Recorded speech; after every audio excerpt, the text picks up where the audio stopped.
Your Honor, may I approach the witness? You may. Thank you.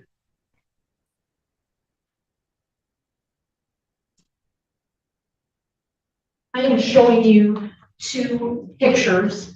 They are marked as people's proposed exhibits 3 and 4. Are they pictures of things that you recognize? Yes, What are they pictures of? there are pictures of credit cards that belong to me and my family. Are those the credit cards that you just referenced that were taken by the defendant from your wallet that day? Yes, And those are fair and accurate representations of what those cards look like? yes. Thank you.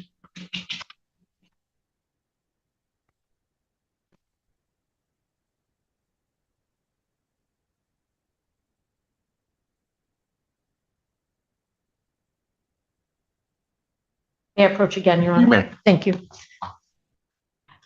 Mr. Bernhardt, I'm now showing you what's been marked as people's proposed exhibit 5. That's also a picture, correct? Correct. What is that a picture of? Picture of some jewelry and watch. Do you recognize that jewelry and watch? Yes, the jewelry, the earrings are pictures of earrings that my wife had and wore. The watch is the watch that was mine, that was upstairs in our bedroom. Were you aware of those? Start that. Is that picture a fair and accurate representation of those items that you just described to us? Yes, Okay. Were you aware of any items being taken from the upstairs of your home that day, that night? at that point, I was not aware. Okay. Did you give permission for anybody to take any of those things? No. Did anybody else in your presence give permission for those items to be taken?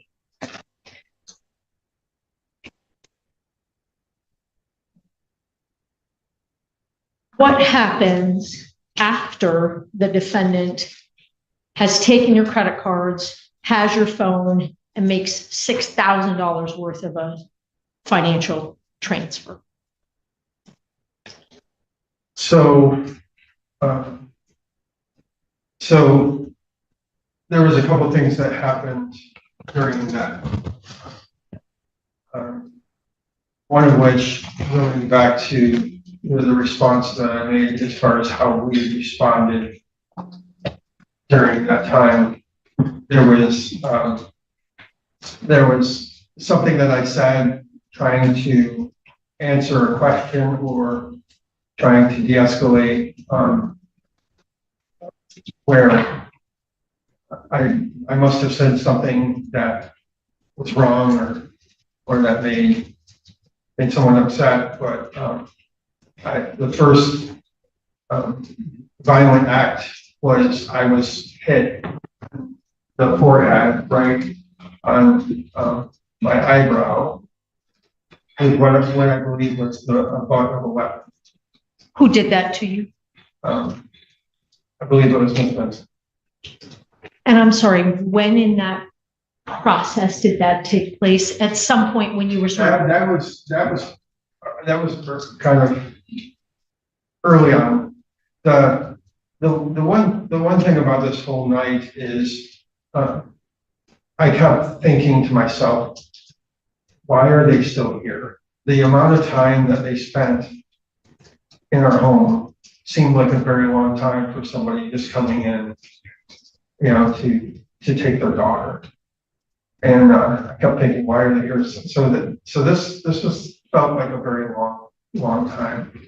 But that first initial act of violence was the first thing that happened. So that was probably during the time when she was making the accusations, and I was trying to answer and explain why she may have felt or thought that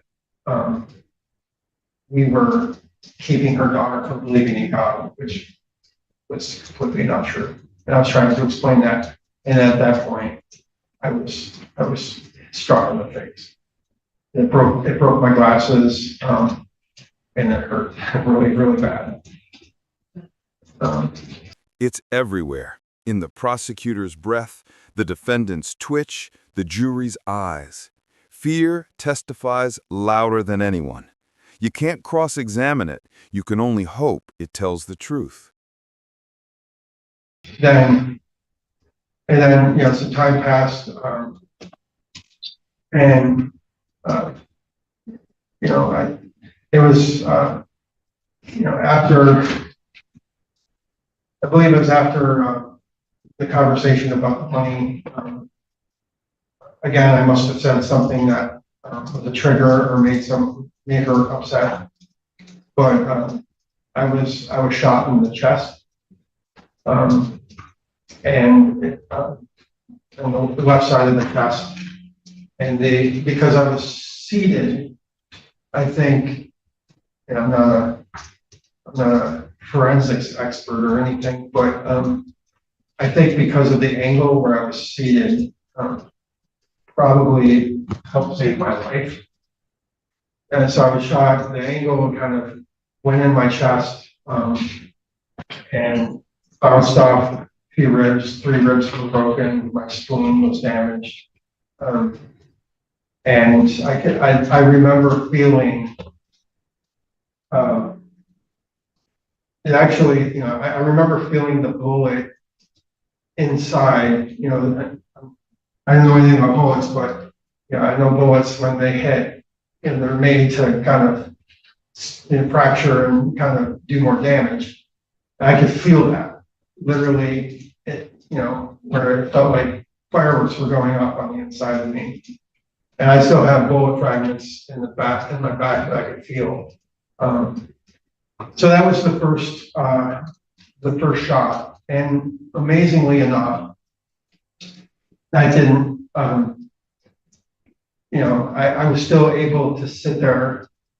It hurt, like you would not imagine, but I still sat there and I still tried to calm things down and be engaged at that point. And then it was, I think they had already taken True outside, and the dog. And so True came, had to get her food, and came out, walked across us. She actually wanted to give us, my wife and I, a hug. Did she get to do that? No. And the other thing that made Miss Vincent very upset was True referred to us as mommy and daddy. And so that made her more upset when she said that, and she wanted to give us a hug. But they quickly, she ordered one of the men to basically take her and get her outside. And that's what they did, got her coat and brought her outside. Was that before or after you were shot? That was before. One of those men was ordered by the defendant to take True and the dog outside? Yeah, at 2 different times. I mean, the dog was the first thing, because like I mentioned earlier, the dog was scared. He was a puppy. He was only a few months old. So he was literally next to my right leg as I was sitting there.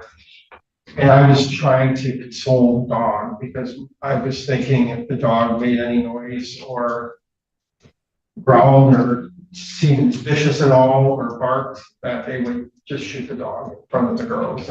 And those girls, they love the dog. So I was trying to keep that from happening. So I had my right hand on the dog, trying to console the dog and pet him. And quickly she got nervous about that, the fact, if I would possibly do something with the dog. So, she said, "What are you doing with the dog?" And I tried to explain. And then she said she didn't like that.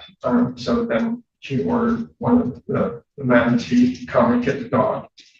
And I asked, I said, "Can I have the dog?" And there was our laundry room was right next to where I was sitting. So I was like, "Can I just put the dog in the laundry room and close the door?" And she said, Every secret has a lifespan, and in court, time is the executioner. Records surface, witnesses talk, the past reappears, often when you least expect it. No. So they took the dog and brought the dog outside.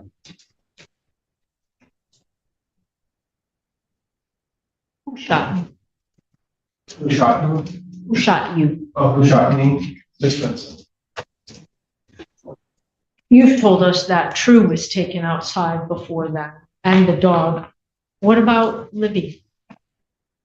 So Libby, my daughter, was initially in the living room. And Miss Vincent ordered her short, the time frame, not sure exactly how long, but it was not too long after we were sitting down. So I think from what Libby told me initially, she was kind of hiding, or she was crouched down by the end of the couch. So Miss Vincent ordered her into the kitchen and told her to stand on the other side of her. And so at that point, when she came, she had clear view, probably standing about 7 feet from us, my wife and I, just on the other side of Miss Vincent, and told Libby to stand there and not to move. And she stayed there the rest of the night. So Libby was standing there when you got hit in the head with the butt of a gun. Yes. Libby was standing there when you got shot the first time. Yes. How close was the defendant to you when she shot you the first time? So she was probably about. So I was sitting next. I was sitting. My wife was sitting just to my left, about a foot from me, and then Miss Vincent was probably a foot or two from her. So I mean, I'd say 3 to 4 feet from me. Did she say anything to you before or when she was shooting? No, the only thing I remember about being shot in the head was she didn't say anything to me, but the last thing I remember right before that happened was my wife in a calm, but you could tell that there was fear in her voice. She said, "Please, Siobhan, don't do anything you regret." And that just triggered Siobhan. And she got very angry. She said something along the lines, "I'll show you what I'll regret." And then from what I remember, right after that is when I was shot in the head. Is that the last thing you heard your wife say? Yes. What happened after you got shot in the head? So I was shot in the right side of my head, right in the forehead. There's a plate right in my forehead. And as I said, probably the angle, I believe that, I've said this publicly, I believe that God was with me that day. But the angle, it went through my forehead, through my right eye, down to the top of the inside of my mouth. And I just recently, actually, about a month and a half ago, had 2 surgeries to remove bullet fragments from under my tongue because they were causing so much pain and I couldn't barely eat. So the angle of the gun or the bullet, I think that was part of the reason my life was spared. I remember being aware of the fact that I was shot in the head. I remember the sensation of blood, and I describe it like a river of hot, like fluid flowing from my head. and I, I fell forward, and I remember the last thing, I was aware of being shot in the head, and the first thing I thought was, when you're shot in the head, you die. So I was, in my mind, thinking that I'm about to die. And Every defendant rehearses the calm look. Every lawyer practices the confident tone. But stress is a truth serum, and under pressure, the mask cracks. The real person shows, angry, scared, guilty, human. And when that happens, the case is already lost. I laid down, and the thing I said, God, help me. And what I was asking for was, God, help me go through whatever transition that, whatever that looks like. I wasn't afraid of dying, because I believe in God and that I can go to be with Him, but I didn't know what that transition was like. So I prayed that prayer, and then I passed out. And then at some point, I believe somewhere around 15 minutes, somehow I gained consciousness again. And I remember the first thing that I thought was, I didn't have that sensation of that blood flowing from my head. So I thought, maybe I'm not going to die. And so I sat up and I found some strength there we have a bench right where the shoes are. And so I found some strength to sit up on the bench. And I knew that they had taken our phones. I didn't know if they were still in the house or not. But the first thing I thought was, I have to get to the neighbor's house and get help. So I sat there and I was putting my shoes on, and the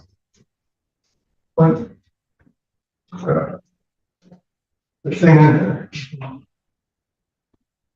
probably one of the hardest things is, as I sat there and I was putting my shoes on, I looked over and saw my wife. And I knew the moment I saw her, she was dead. She was sitting there. She wasn't even laying down. She was sitting there, and her head was hanging down, and I just literally saw blood flowing from her chin. That's an image that will stay with me the rest of my life. But I put my shoes on and I opened the garage door, and I hesitated and I said, Lord, please don't let them be in the driveway. And I hit the button to open the garage door and walked out the garage. They were already gone. And I walked over to my neighbor's house, and my first neighbor wasn't home. And so I ended up having to walk down the street to our other neighbor's house. And fortunately, they were home, and they were amazing. They brought me in, sat me down, and called 911. And an officer from Northfield Township Police Department was the first one to show up.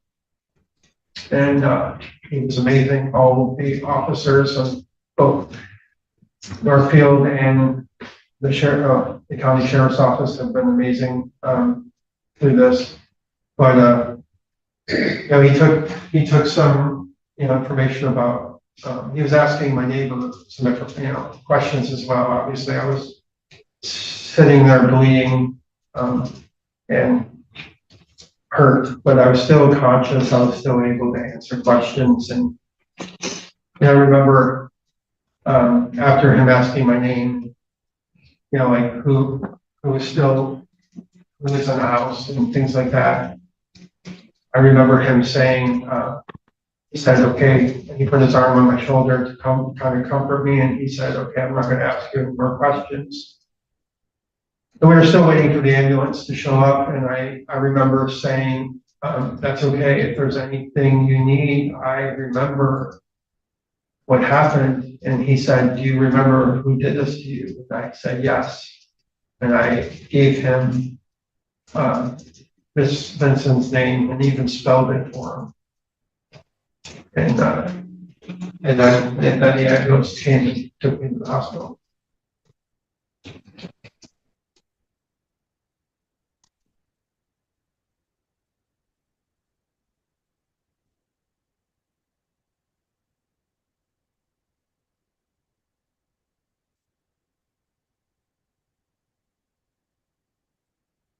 Did you see anyone else in the house before you left?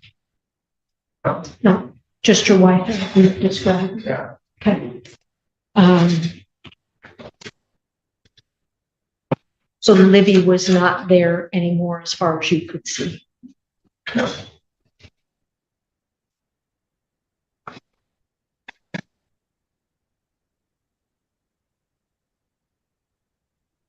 Did the defendant have permission to be in your home that night? No. Did the defendant have permission and authority to take True from your home? No. Did the defendant have permission and authority to take your daughter, Olivia, from your home? No.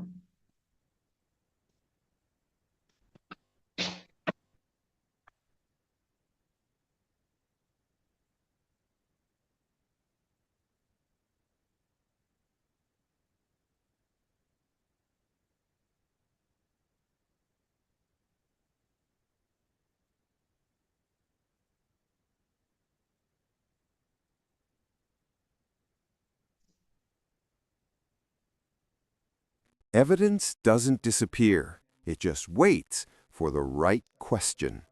And when that question lands, everything changes.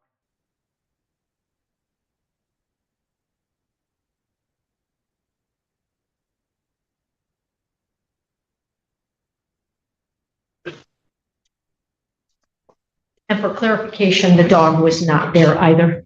No. Dog's name? Snippers. Mr. Bernhardt, thank you very much. I don't have any further questions. Obviously, Ms. Vincent's attorney has the right to ask questions as well. Your Honor, nothing further at this time. However, I do move to admit people's proposed 3, 4, and 5. Any objection or voir dire? No, Your Honor. All right, exhibits 3, 4, and 5 are admitted. May I approach, Your Honor? Yes. Thank you. Sir, did you need a break for a moment, or you? No, I'm okay. You're okay? Okay, if you need a break, that's not a problem. You're good to go? Okay. I have cans of sparkling water. Could I offer that? That sounds kind of fancy. It's a little fancy. We just drink water around All I here. have. We're kind of the out county. We don't have sparkling stuff. They do that on the other side of 23. That helps. That's just my thought, but yes, if he wanted some, that's fine. Wonderful. Cross-examination. Mr. Bernhardt, the neighbor's house that you went to, that was Mr. Ali Wright. Right. When you got there, Mr. Ali Wright asked who shot you, correct?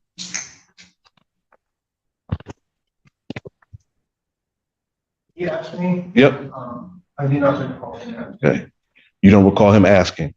So do you recall not being able to identify to Mr. Wright who shot you when he asked? I do not remember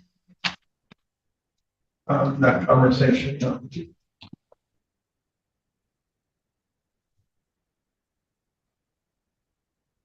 This is Mr. Ali Wright that I believe works, has a security company, correct? No. Ellie Wright is actually works for the public defender's office. Okay. He's a public defender. I believe he works at the public defender's office.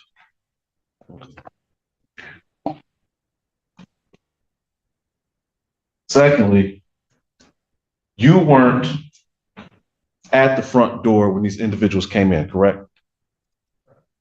So you don't know who opened the door, correct? And you don't know if these individuals forced their way in the home or not, correct? From the sound that I heard, even before the screams, it was very clear to me that somebody was entering forcefully into the home. From the sound that you heard, it was very clear to you that somebody was entering the home forcefully.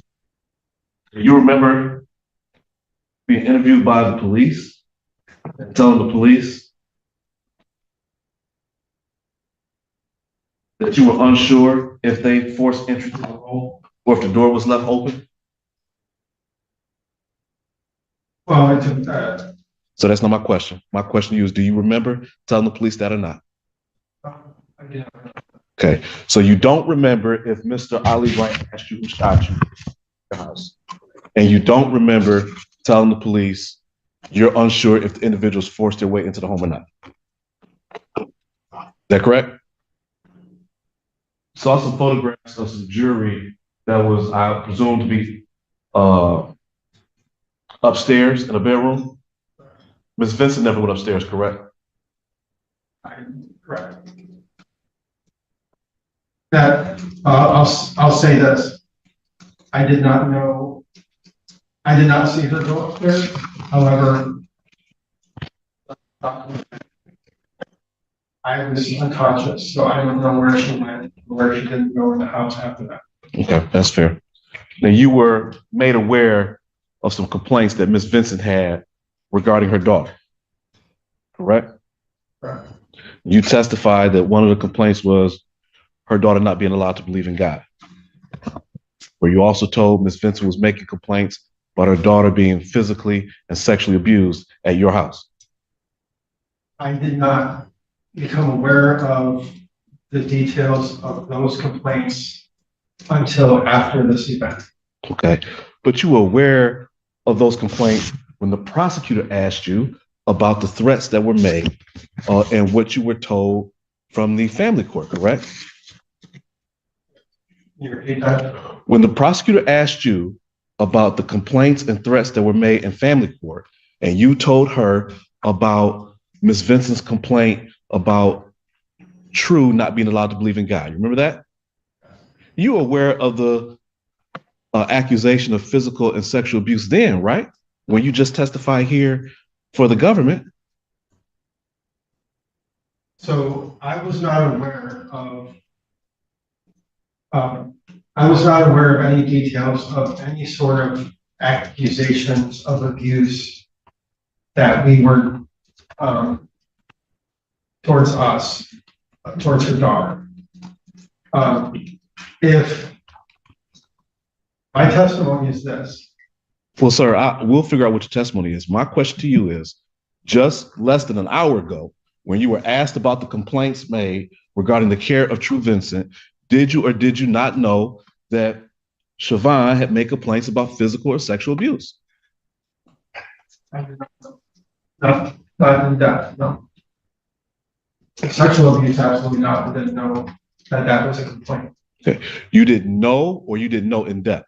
I did not, the sexual, I did not know at all until after all of this happened, when CPS did their investigation. But you knew when you walked in here today to testify. So we can be clear, the question was, how did he know it was Miss Vincent? Not what he knew. So I don't want to get that conflated. Because you're asking what, excuse me a second, sir. You're asking what he knew when he answered the question.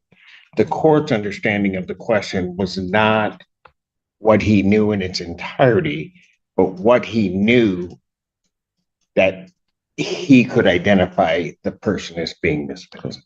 So go ahead, Cal. Your testimony is on January 1st, you were aware that there was some complaints about True being allowed to believe in God or not.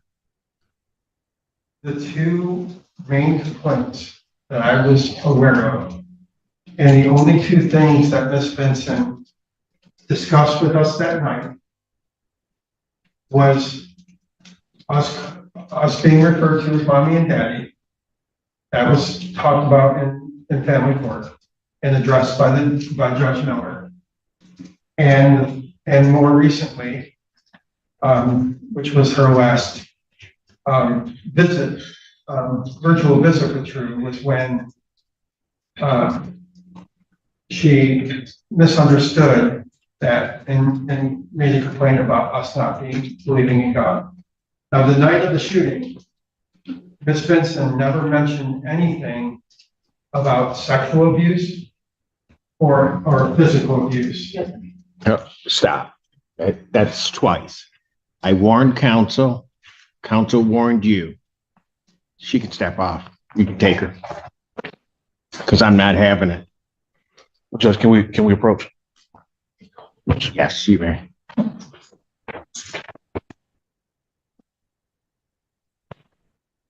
Counsel approach. I would agree.